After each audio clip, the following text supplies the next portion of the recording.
Hi, everybody. This is Tina with Rehatch Designs. Hope you're doing well today. I decided to do this little video because I had some people asking me about this when I made my tall journals, and I said I had a soft spine, and they wanted to see how I did that. And this is how I'm doing it today. I basically take two pieces of foam, or it could be cardboard or file folder that I want the size of my cover to be, and that doesn't include the spine. And I will cut to the same. I always want some sort of structure when I'm using two pieces of material, which I will be on this one.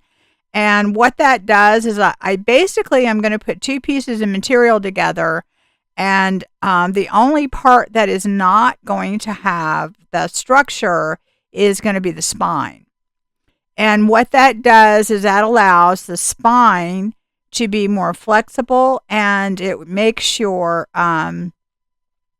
journal lie flat. So if you've ever noticed, I think especially on the skinny journals, they tend to be, they can be a little stiff sometimes if you put a separate spine in it. And this way, your journal is going to lie flat when you use it. What I have there is that is the size of my spine, and I've already used it once for another journal, but it's basically going to be a 1.5 inch spine. And so what I'm going to do is I am going to use my mat board, and I use the lines to help me line up the bottom of the two pieces of foam and then my spine. And so that they all line up on the bottom, and I look on the sides and I make sure they're all straight. And so I have basically just used that spine piece that I cut, the 1.5 inches, and it's not as tall as my actual journal because it's for the pages, but it doesn't matter. You're basically using it as a placeholder for your spine, the width of your spine. And all I'm doing there is I'm putting some washi tape on it, and then I turned it over, and the washi tape just keeps it from moving all around because you don't want it to flop around. So now that you've done that, basically that piece that you put in there is just a placeholder for the spine, and the spine is going to be all material. So at that point, I just take 3-in-1. Usually that's what I use. Sometimes I use tacky glue if I'm going to do it and then leave it overnight. But if I'm in a hurry or something and I want to work on it, a lot of times what I'll do is I'll just use 3-in-1. And then I spread it out, and I make sure I get it all over. And I don't go all the way to the edge because I don't want it squirting out the edges. And I will be sewing around this later, so the edges will be sewn together. So anyway, I take my piece of material that I've already kind of semi got to close to the size I need, and I haven't actually cut it out. And I go ahead at that point and I just take my little makeshift placeholder spine out. And I'm going to go ahead and take my bone folder or my hands or something and make sure that I'm pressing all the glue into the material. Now, this is an upholstery weight material, and a lot of times I use upholstery weight material, and you really have to push that glue in there and make sure it's making good contact. And it takes more glue when you have that. You do have to be careful when you're using like a lightweight material because the glue can actually show through the material, but on an upholstery weight you're not going to have that. So now the next thing that I do is I actually just trim right to the edge of where my foam is, or if you're using file folder or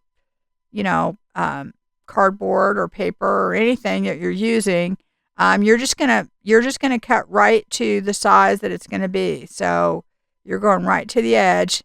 And you really have to do that on this part, because the next piece, um, if you don't cut this now, you're not going to know where to cut, because your entire inside would be covered and you won't be able to see it. So anyway, I just go all the way around it, and like I said, I usually sew around it. Most of the time, there's going to be some sort of trim or something too. I'm going to go as straight as I can, but it's probably not going to be perfect. So, okay, so now I'm ready to add my next piece. And this is the key to what makes the spine flexible, is that I'm not going to put anything in there. I'm just going to add my next piece of material, and I'm going to glue it together. Now, it just so happens this time I'm basically using two heavier weight fabrics. Sometimes I'll have a heavier weight and then a cotton, or rarely do I have two cottons together. If I do, I usually put a batting or something in between. Anyway, this is a placemat that I had gotten at the Dollar Tree years ago, and I am just going to cut it out and use it, because I think it's a really pretty material, and we're just going to go ahead and use that. And again, I'm going to go ahead and use my Beacons 3-in-1 or my fabric tack. I think this is actually fabric tack. I usually buy it, by the way, on Amazon, and I buy it the 12-pack. It is like considerably cheaper to do it that way. I think it was almost like $5 cheaper.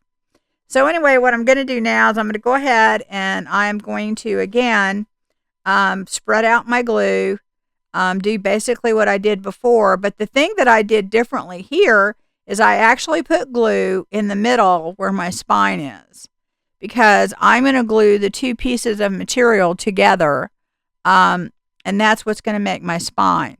Now, there's a whole another thing that you could do, to where you actually sew your signatures in to, like for instance, if this is my outside, I could sew my signatures into the green one and then put them together later. So then you're basically covering your strings. But that's a different video. We're just going to make this real simple.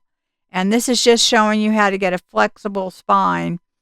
And I'm going to be covering that later with some lace, so it's not a big deal. But if you wanted to do that, for instance, you could have simply sewn your signatures in to that green material and then glued the poinsettia material on. And then what that would have done is that would have covered your strings. And, if you wanted to do that. And I've done them that way before. So that's another alternative if you would like to do that. And it would still give you the flexible spine like we're going to have.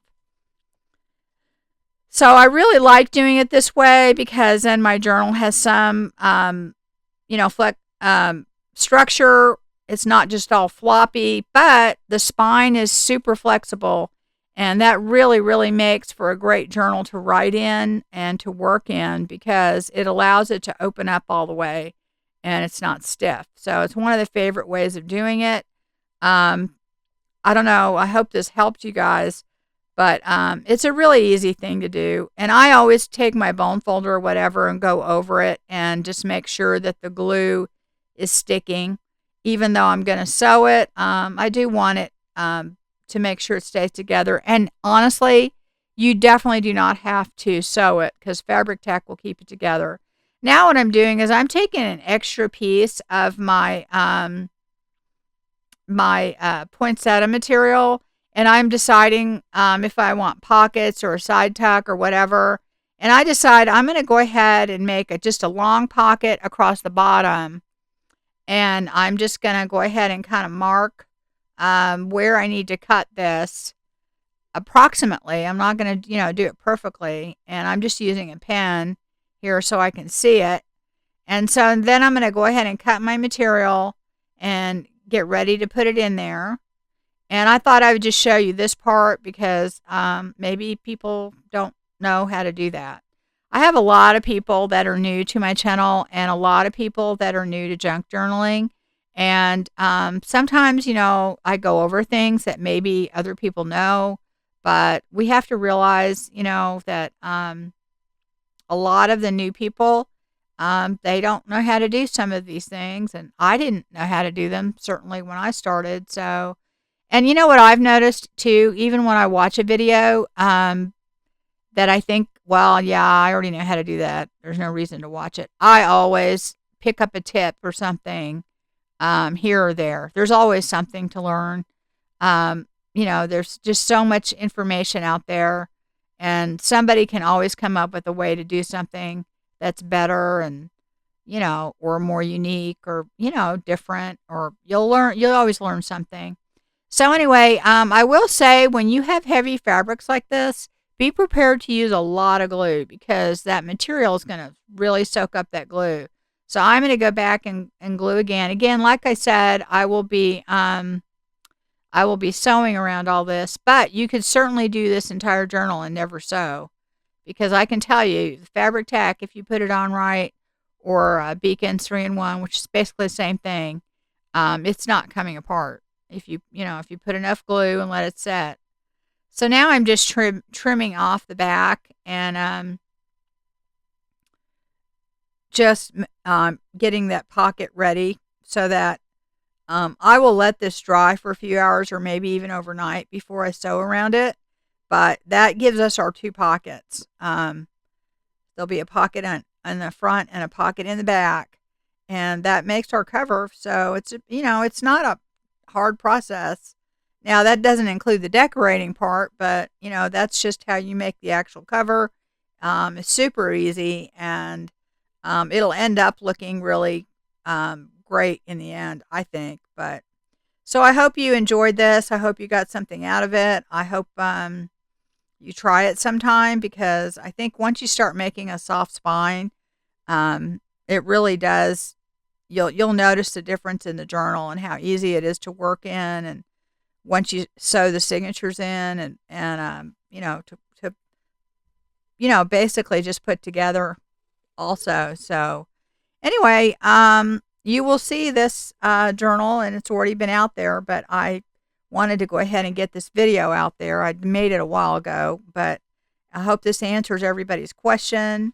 I certainly will be making more of these because I really love them. And the thing you have to realize too is that 1.5 inches of spine thing that I did, it's not the same height. It's the height. It's the height of my papers, that spine, and that's why it has holes in it.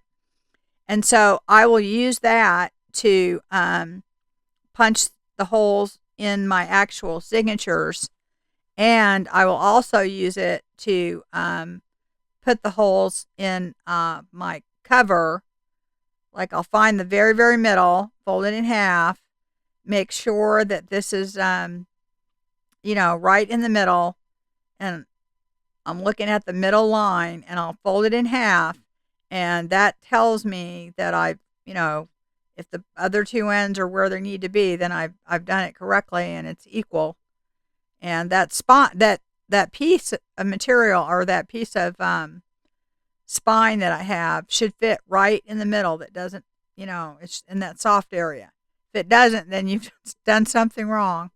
But anyway, you use that to punch your holes, and you'll just go right through. And the other thing I would recommend whenever you have a material that is, hard to see after you punch your holes, I have some like a white chalk pen that I mark it with that, and it helps me a lot. So I will just go through and punch my holes out in my cover, and then I will punch my holes out in my signatures, and that's how I put them in there, and sew around it, and that's usually it. That's all I ever do. So I hope that helps, guys. It's not a hard thing to do. You just want to make sure you do it even, and if you have that placeholder in there, and do like I did and just go ahead and line it up with your mat, line it up on the bottom, use some washi tape. It will come out perfect every single time, I promise. And you can just use that to make sure you get everything the right size. So anyway, I think that's it. I don't know what else I can tell you about this. If you have any questions, please let me know.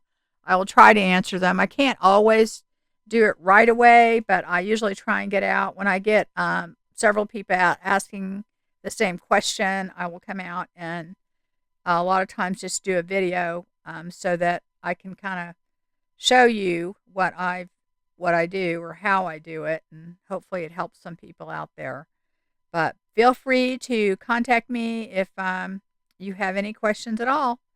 And I will be coming out with some more process videos this week. I'm not sure what they'll be on. I haven't thought that far ahead, but I will let you know. And I think you guys have already seen the flip through of this journal. So you'll see when you do the flip through how easily the journal opens up and how flexible it is and how great it is to have that. So thanks a lot.